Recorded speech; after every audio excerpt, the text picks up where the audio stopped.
बलराम जी की व्रज यात्रा, श्री कृष्ण द्वारा रुक्मिणी का हरण तथा प्रद्युम्न के द्वारा शंबरासुर का वध। व्यास जी कहते हैं, तदनंतर बलदेव जी अपने बंधु बांधवों के दर्शन के लिए उत्कंठित हो नंदगांव में आए। उस समय संपूर्ण गोप और गोपियां उनसे पूर्ववत मिली। बलराम जी ने सबको आदर देते हुए सबके साथ प्रेम पूर्वक वार्तालाप किया। किन्हीं ने उनको हृदय से लगाया, कुछ लोगों का उन्होंने गाढ़ आलिंगन किया तथा कुछ गोप गोपियों के साथ बैठकर उन्होंने हास्य विनोद किया। वहां गोपों ने बलराम जी से अनेकों प्रिय लगने वाली बातें कहीं। कुछ गोपियां उन्हें देखकर प्रेमानंद में निमग्न हो गईं तथा कुछ दूसरी गोपियों ने ईर्ष्यापूर्वक पूछा, चंचल प्रेम रस के आस्वादन में व्यग्र रहने वाले नागरी स्त्रियों के प्रियतम श्री कृष्ण तो सुख से हैं न? क्षणिक अनुराग दिखाने वाले श्याम सुंदर क्या कभी हमारी चेष्टाओं का उपहास करते हुए नगर की महिलाओं के सौभाग्य का मान नहीं बढ़ाते? क्या श्री कृष्ण कभी हमारे गीतों का अनुसरण करने वाले मधुर स्वर का स्मरण करते हैं? क्या वे एक बार भी अपनी माता को देखने के लिए यहां आएंगे? अथवा उनकी बात करने से हमें क्या लाभ? कोई दूसरी बात करो।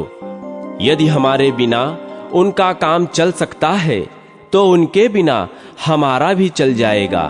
हमने उनके लिए पिता, माता, भ्राता, पति और बंधु बांधव किसको नहीं छोड़ दिया, फिर भी वे कृतज्ञ न हो सके। तथापि बलराम जी, क्या श्री कृष्ण कभी यहां आने के विषय में भी आपसे बात करते हैं? दामोदर श्री कृष्ण का मन तो नगर की स्त्रियों में आसक्त हो गया है। हम पर अब उनका प्रेम नहीं रहा, अतः अब हमारे लिए उनका दर्शन दुर्लभ ही जान पड़ता है। भगवान श्री कृष्ण ने गोपियों का चित्त आकृष्ट कर लिया था। वे बलभद्र जी को भी हे कृष्ण, हे दामोदर कहकर पुकारने और जोर जोर से हंसने लगी। तब बलराम जी ने श्री कृष्ण के सौम्य, मधुर, प्रेम गर्भित, अभिमान शून्य और अत्यंत मनोहर संदेश सुनाकर गोपियों को सांत्वना दी। फिर गोपों के साथ प्रेम पूर्वक हास परिहास युक्त मनोहर बातें की और पहले की ही भांति वे उनके साथ व्रजभूमि में विचरण करने लगे। 2 महीने वहां रहकर वे पुनः द्वारका को चले गए। उनका विवाह राजा रेवत की कन्या रेवती से हुआ। उसके गर्भ से बलराम जी ने निषठ और उल्मुक नामक 2 पुत्र उत्पन्न किए। विदर्भ देश में कुंडिनपुर नामक एक नगर है, वहां राजा भीष्मक राज्य करते थे। उनके पुत्र का नाम रुक्मी और कन्या का नाम रुक्मिणी था। श्री कृष्ण रुक्मिणी को प्राप्त करना चाहते थे और मनोहर मुस्कान वाली रुक्मिणी भी श्री कृष्ण चंद्र को पति रूप में पाने की अभिलाषा रखती थी। उन्होंने कुंडिनी नरेश से रुक्मिणी के लिए प्रार्थना भी की, किंतु रुक्मी ने द्वेषवश श्री कृष्ण की प्रार्थना ठुकरा दी। जरासंध की प्रेरणा से परम पराक्रमी राजा भीष्मक ने रुक्मी के साथ मिलकर शिशुपाल को अपनी कन्या देने का निश्चय किया। शिशुपाल का विवाह संपन्न करने के लिए जरासंध आदि सभी प्रमुख राजा उसे साथ ले कुंडिनपुर में गए। श्री कृष्ण भी बलभद्र आदि यादवों के साथ चैद्य नरेश का विवाह देखने के लिए वहां उपस्थित हुए। विवाह होने में एक ही दिन की देर थी। इसी समय श्री हरि ने बलभद्र आदि बंधुजनों पर शत्रुओं के रोकने का भार रखकर राजकुमारी रुक्मिणी को हर लिया। इससे पौड्रक, दंतवक्त्र, विदुरथ, शिशुपाल, जरासंध और शाल्व आदि राजा बहुत कुपित हुए। उन्होंने श्री कृष्ण को मार डालने की भारी चेष्टा की, किंतु बलराम आदि यादव वीरों ने सामना करके उन सबको परास्त कर दिया।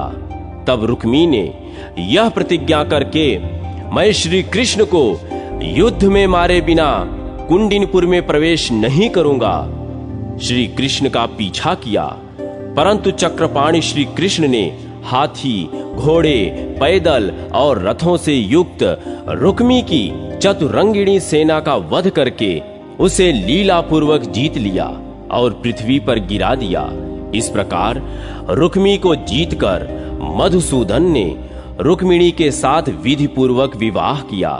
रुक्मिणी के गर्भ से बलवान प्रद्युम्न का जन्म हुआ, जो कामदेव के अंश थे, जिन्हें जन्म के समय ही शंबरासुर ने हर लिया और जिन्होंने बड़े होने पर शंबरासुर का वध किया था। मुनियों ने पूछा, मुने, शंबरासुर ने वीरवर प्रद्युम्न का अपहरण कैसे किया और महापराक्रमी शंबर प्रद्युम्न के हाथ से किस प्रकार मारा गया? व्यास जी बोले, ब्राह्मणों, शंबरासुर काल के समान विकराल था। उसे यह बात मालूम हो गई थी कि श्री कृष्ण का पुत्र प्रद्युम्न मेरा वध करेगा।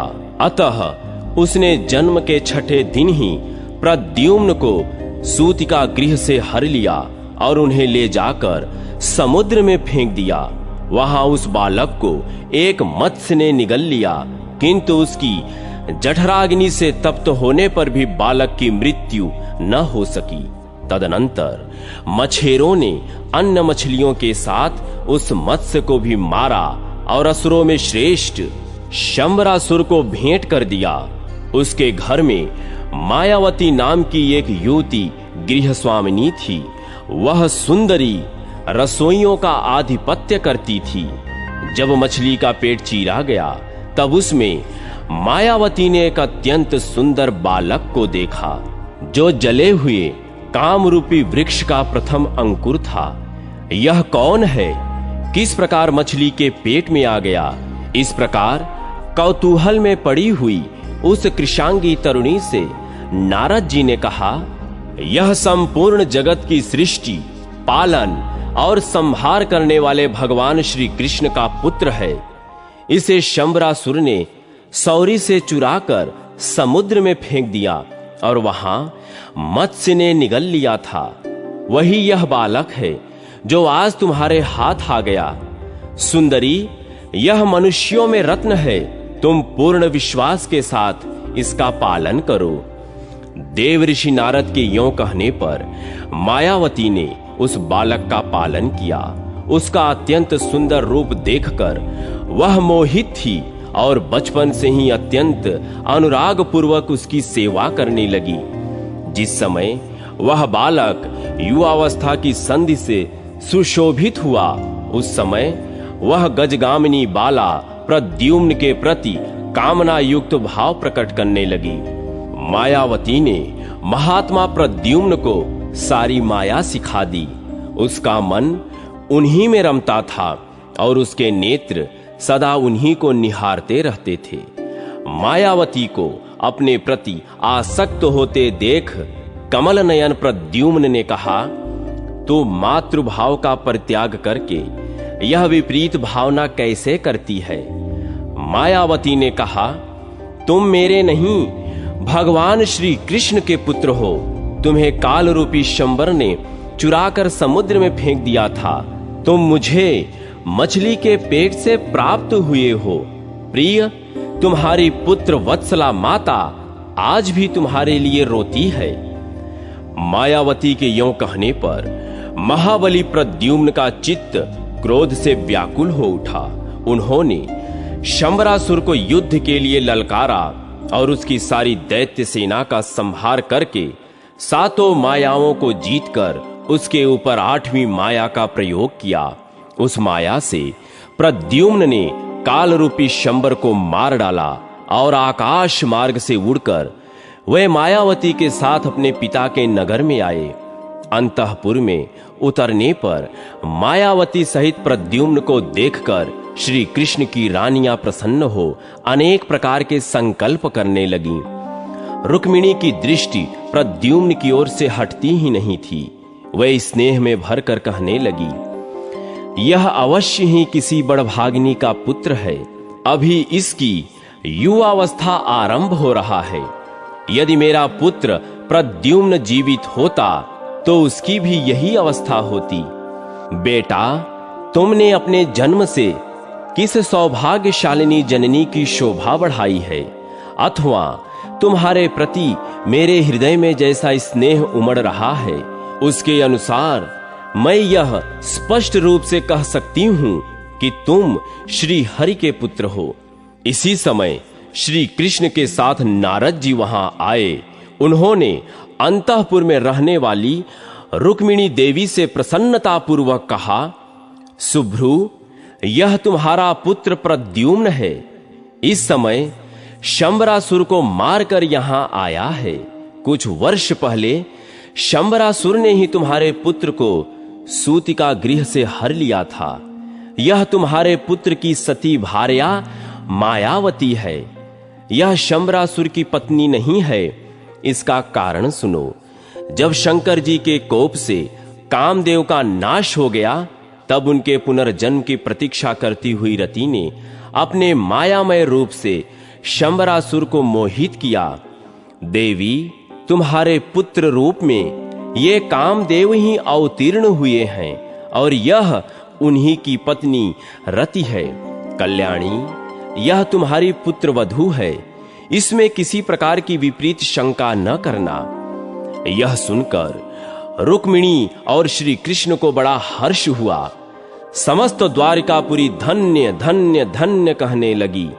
चिरकाल से खोए हुए पुत्र के साथ माता रुक्मिणी का मिलन देख द्वारिकापुरी के सब लोगों को बड़ा विस्मय हुआ।